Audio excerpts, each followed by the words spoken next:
छत्तीसगढ़ में समान नागरिक संहिता लागू करने की दिशा में सरकार ने प्रतिक्रिया तेज कर दी है, जिसे लेकर सीएम साय ने कहा कि इसके लिए सेवानिवृत्त न्यायाधीश जस्टिस देसाई की अध्यक्षता में एक समिति का गठन किया गया है। समिति कई वर्गों और हितधारकों से संवाद कर अपनी रिपोर्ट सरकार को सौंपेगी। साथ ही उन्होंने कहा कि रिपोर्ट मिलने के बाद सरकार यूसीसी लागू करने को लेकर आगे की कार्रवाई करेगी। लागू होगा हमारे छत्तीसगढ़ में और इसके लिए कमेटी का गठन हो गया है। रिटायर जज देसाई, मैडम देसाई हैं, उनकी अध्यक्षता में गठन हुआ है। अब वो लोगों के बीच में, हर वर्ग के बीच में जाके अपना रिपोर्ट देंगे और उसके बाद यूसीसी लागू होगा।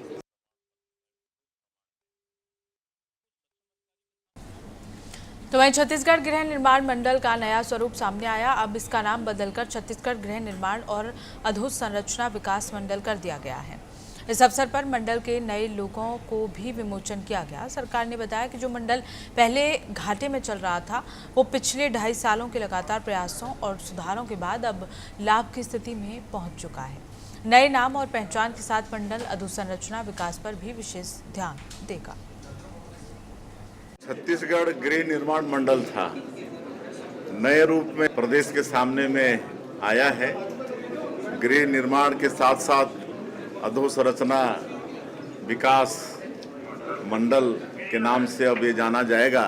नया लोगो भी इसका विमोचन किए हैं और जो गृह निर्माण मंडल पिछले दिनों कर्जदार था, बहुत कम समय में 2-2.5 साल में हमारे प्रदेश के जो वित्त, गृह निर्माण और आवास अधोसंरचना विकास मंत्री हैं आदरणीय श्री ओपी चौधरी जी, हमारे बोर्ड के चेयरमैन हैं अनुराग जी, और उनकी पूरी टीम की मेहनत और कर्मठता के साथ वो लाभ की स्थिति में आ गया है। और पिछले दिनों करीब 7,000 से ज़्यादा परिसंपत्तियों का विक्रय करके 1,500 करोड़ रुपये का नया एक वित्त जनरेट किया है। और इस नए रूप के लिए मैं सबको, बोर्ड को, मंत्री जी को बहुत बहुत बधाई देता हूं।